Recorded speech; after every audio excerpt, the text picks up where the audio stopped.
So yesterday we talked about this tweet from Melinda Tankard-Reese, the co-founder of Collective Shout, and how she said, Gamergate on steroids, abuse of small all-women team at Collective Shout, documented by Online Hate, the full name apparently being Online Hate Prevention Institute, this organization out of Australia. And so yesterday I talked about in much more detail why I think we constantly see people like this trying to bring Gamergate back. And I'm not going to rehash the 2-minute explanation or whatever it was in this video because that'd be way too redundant. So consider watching yesterday's video for all that stuff. But this takes us to the new situation, because yesterday's response that we just saw from Melinda Tankard-Reese was probably one of the worst responses they possibly could have given. And yet things now just got even worse for them, as Smash JT says, breaking. Shared with me via anonymous tip email. Collective Shout has been caught sending out emails labeling anyone daring to question their authoritarian approach as quote-unquote enemies. That doesn't sound like something a quote-unquote victim would say. But in particular, in the fourth screenshot, we can see them asking for money. Yeah, they want your money. No surprise. This is the exact playbook that we've seen from so many of these organizations. They're always either making some nonsensical virtue signal and or attacking gamers and or trying to enact censorship or some combination of all of the above. And then when they get criticism and backlash for it, they turn around and play victim and then ask for donations. Yes, it happens every single time. Sometimes it's a little deeper than that because they try and get government grants in various ways.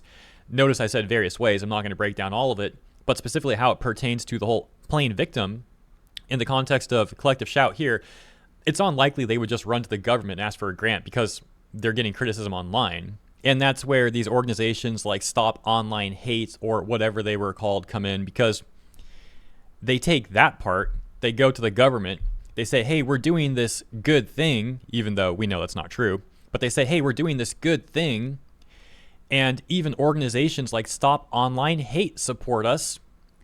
Are there any grants available to support the kind of thing that we have going on here? And sometimes out of governments like Australia, and definitely out of Canada, we've seen this, they end up getting these grants. Now, I'm not saying Collective Shout has, and there's a reason I mentioned Canada specifically. I know much more about how the stuff works in Canada because of all the looking into it I did over firms like Sweet Baby Inc. and the whole Ghost Baby thing and whatever else all those were called. I'm not as knowledgeable about how it works in Australia, but I have seen this exact playbook carried out before, and there are many similarities. I would not be surprised if that was also another similarity.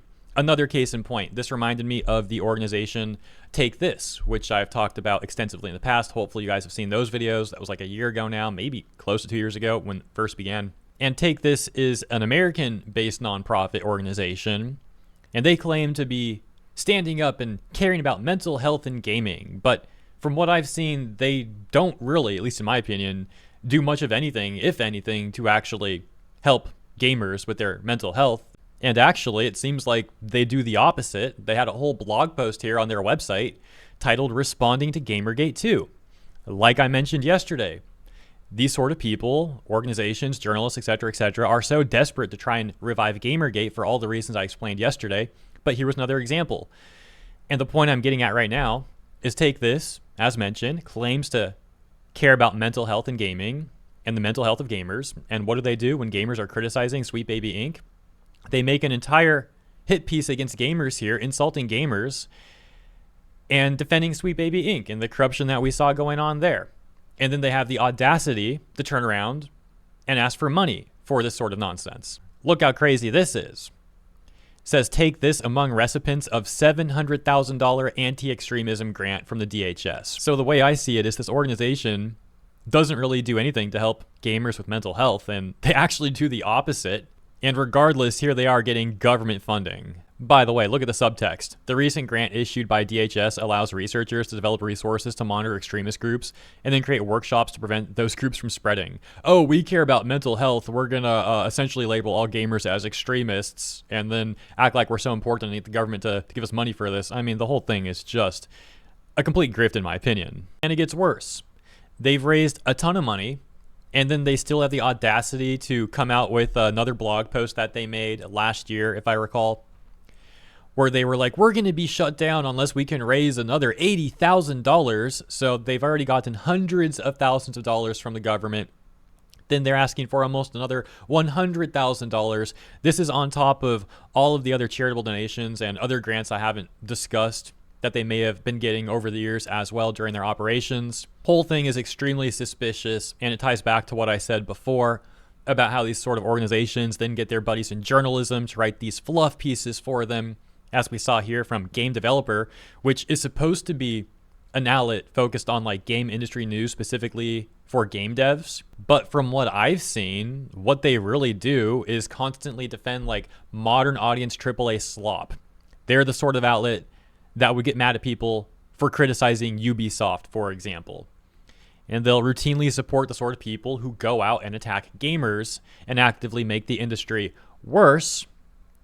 And of course, the same outlet would then go and defend Take This and try to help them raise money. And so how this ties back to Collective Shout in Australia and the Stop Online Abuse organization, whatever they're called, is not directly, of course. I'm not saying they're like intrinsically linked together, but I'm saying it's a very similar playbook. And like I mentioned at the very beginning of the Collective Shout news cycle, in like one of my first videos, I think it was the first video I made covering them, to me, it looked like they were doing the bare minimum to try and have this charity going. And then they turn around and use the money that they raise to, in my opinion, most likely just pad their pockets. I mean, that money is supposed to obviously go back into the charity and help the charity function better.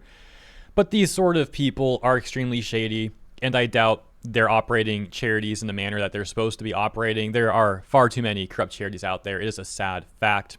Although from what I've seen, I don't think Collective Shout's really making that much anyways.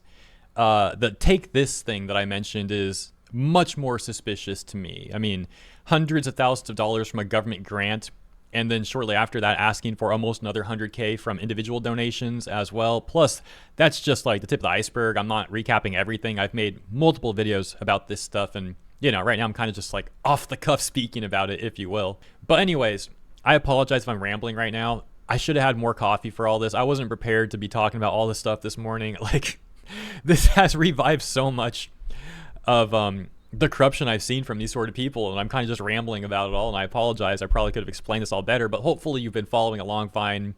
And yeah, I probably should make some more coffee, but let's just get to these images instead, because now all I got to do is read this, and easy enough, right? So let's start with the first image here from Smash JT, the anonymous email that he was sent, where we can see Collective Shout had apparently been sending this like newsletter or whatever you want to call it, this email to people. Bro, I can't even, like, the first thing I see here is just hilarious. They sound so lame, bro. Look at this like bold pink text at the top. We cannot let our enemies win. Oh my gosh. Okay, here we go.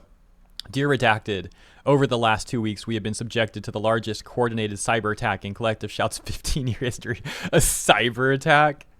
Oh my gosh, bro. Our team has been hit with a daily barrage of vile abuse and harassment. We have been bombarded with these terrible things. Our images have been morphed into terrible things. We have been doxxed. Haters have circulated our photos and tried to find our home addresses. Protect the movement. 10 petitions were launched against us, full of false accusations. Elon Musk retweeted one of them. There are currently hundreds of YouTube videos slandering us. What has caused this vicious pile-on? Our enemies are trying to destroy our operating systems. They've gone after our global allies, charitable partners, ambassadors, and other backers. They've tried to get social media platforms to shut us down, but we won't let them. Your tax-deductible gift today, Will. Oh my gosh. The next image is like the option they give you: $20, $50, $100, $250, $1,000. Our opponents will stop at nothing to bring us down. They've made that very clear. That's why we need your help right now to protect our movement.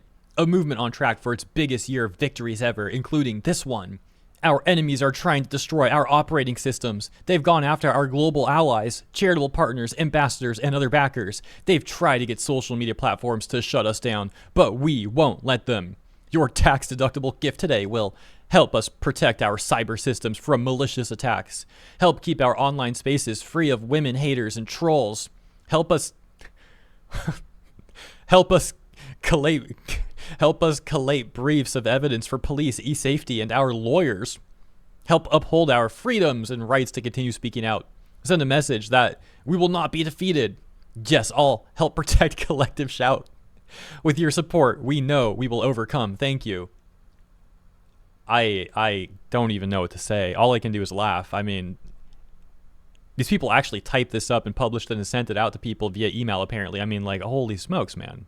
So yeah, that's some hilarious stuff. And again, I apologize about being a bit rambly in this video. I really hope this video made sense, and like the whole take this stuff I was bringing up. It's also a fine line I'm trying to get better at balancing. That being talking about subjects I've covered before, especially ones I've talked about extensively, because there's a lot of people who've probably heard me talk about this stuff, and to them it might be redundant for me to bring it all up again. But there's also a lot of people who have never seen those videos and don't know about any of that stuff. So I try to find the right balance when covering that, and it's still something I'm trying to get better at. But yeah, I'll leave it there for this one. Thank you for tuning in. See you in the comments, and if you enjoyed my coverage, please consider liking and or subscribing, and have a great week ahead.